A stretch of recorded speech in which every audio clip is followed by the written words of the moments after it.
할렐루야. 매일 저녁 큐티 조용히 십자가 앞에 대림절 묵상을 다 함께 묵상 기도로 시작하도록 하겠습니다.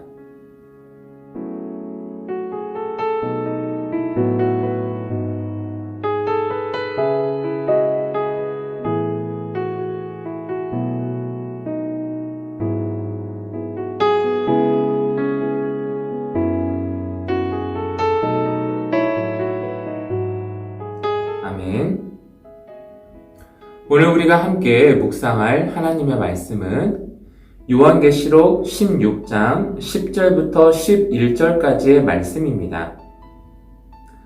또 다섯째 천사가 그 대접을 짐승의 왕자에 쏟으니 그 나라가 곧 어두워지며 사람들이 아파서 자기 혀를 깨물고 아픈 것과 종기로 말미암아 하늘의 하나님을 비방하고 그들의 행위를 회개하지 아니하더라. 아멘.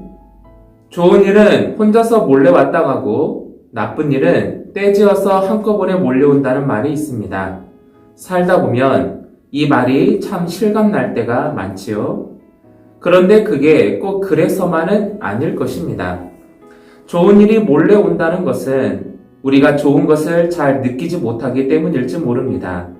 좋더라도 금방 잊어버리기 쉽지요. 좋은 일은 그렇게 금방 지나가는 것 같습니다.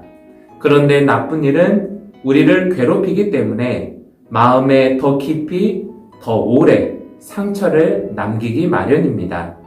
또 아프거나 괴로울 때는 만사가 다 귀찮고 싫어서, 다 꼴보기 싫어서 나쁜 일들이 한꺼번에 달려든다고 느껴지지요.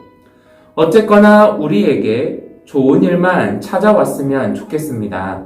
그렇지만 나쁜 일을 당할 때도 인내하고 지혜롭게 이겨낼 수 있으면 좋겠습니다. 이스라엘 백성이 이집트를 떠날 때 이집트에 10가지 재앙이 내렸습니다. 강물이 피로 변하는 것부터 시작해서 장남이 죽임당하는 끔찍한 재앙이 쏟아졌지요. 이 재앙은 이집트에 대한 하나님의 심판이었습니다. 이집트 사람들의 우상 숭배를 심판하고 파라오 권력의 폭압을 심판하는 것이었지요. 강이 피로 변하고 개구리가 나오고 전염병이 돌고 하는 것들은 이집트 사람들이 섬기는 우상들을 염두에 둔 것입니다. 이집트의 만신전에는 온갖 것들이 다 신이었습니다. 태양이 어두워지고 이집트의 장남이 죽는 재앙은 파라오의 폭압과 만행을 심판하지요.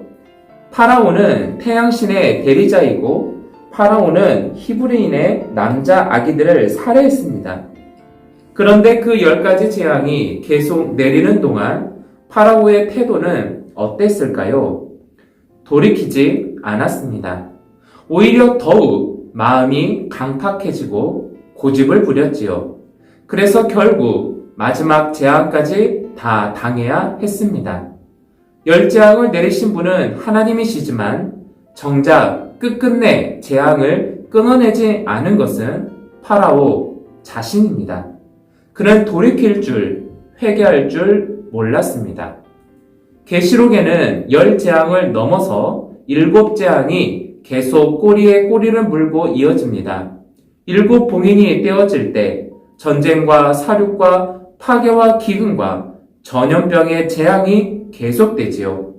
7 나팔이 울릴 때 우박불이 내리고 별이 떨어지고 해가 빛을 잃고 불이 솟아오르고 메뚜기 괴물이 날아들고 괴이한 재해가 계속됩니다. 7 대접이 쏟아질 때는 바다와 강이 피로 변하고 지독한 부스럼병이 돌고 해가 불처럼 뜨겁게 태우고 귀신이 횡행하는 등 괴질과 재난이 이어지지요. 이렇게 계속되는 재앙은 저 바빌론에게만 내리는 게 아니라 그리스도인들에게 고통을 주기도 합니다. 그래서 재앙의 때에 그리스도인에게는 인내가 필요하지요. 그런데 이토록 견딜 수 없는 재앙을 내리시는 까닭은 무엇일까요? 물론 저들의 죄악이 하늘에 사무쳤기 때문이지요. 그런데 하나님이 그렇게까지 혹독하게 재앙을 내리셔야 할까요? 하나님은 저들을 그렇게 미워하시는 걸까요? 아닐 것입니다. 재앙은 어쩌면 저들에게 또 우리에게도 자신들의 죄악을 성찰하고 회개할 기회일지도 모릅니다. 그런데 저들은 재앙을 당하면서도 도무지 성찰하려고도 회개하려고도 하지 않네요. 저들은 고통스러워서 혀를 깨물면서도 하나님을 모독하고 도무지 회개하지 않는군요. 저들은 계속 우상을 숭배하고 살인하고 점을 치고 음행과 도둑질을 회개하지 않습니다. 그저 불타버린 상품들만 아까워하는군요. 일곱의 일곱 재앙은 어쩌면 일곱의 일곱 번 용서하시려는 주님의 시퍼렇게 멍든 슬픈 마음은 아닐까요? 고난의 때는 성찰과 회개의 때입니다. 이 시간 이 말씀의 내용을 기도하며 다 함께 묵상하도록 하겠습니다.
아멘.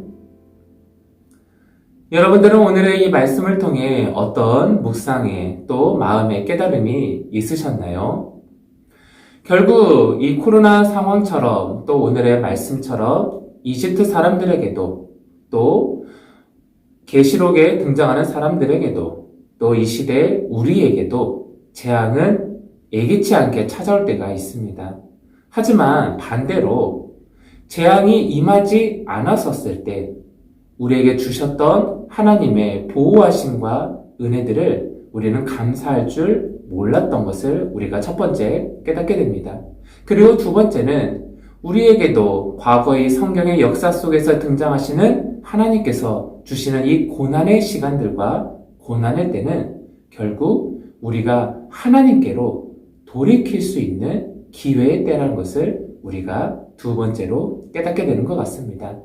이 밤 우리가 예수님을 기다리고 묵상하며 지내는 이 대림절 기간에 우리가 무엇을 감사할 것을 놓치고 있었는지를 묵상하기를, 그리고 또 한번 우리가 하나님께로 돌이켜야 되는 회개의 것들이 무엇이 있는지를, 회복해야 될 것이 또 주님을 통하여서 우리가 돌아가야 될 것이 무엇이 있는지를 묵상해보는 이 대림절 기간과 또 이 밤이 되기를 간절히 소망합니다. 다 함께 주기도문으로 매일 저녁 큐티 조용히 십자가 앞에 대림절 묵상을 마치도록 하겠습니다. 하늘에 계신 우리 아버지여, 이름이 거룩히 여김을 받으시오며 나라가 임하옵시며 뜻이 하늘에서 이루어진 것 같이 땅에서도 이루어지리라. 오늘날 우리에게 일용할 양식을 주옵시고 우리가 우리에게 죄 지은 자를 사하여 준 것 같이 우리 죄를 사하여 주옵시고 우리를 시험에 들게 하지 마옵시고 다만 악에서 구하옵소서. 나라와 권세와 영광이 아버지께 영원히 있사옵나이다. 아멘.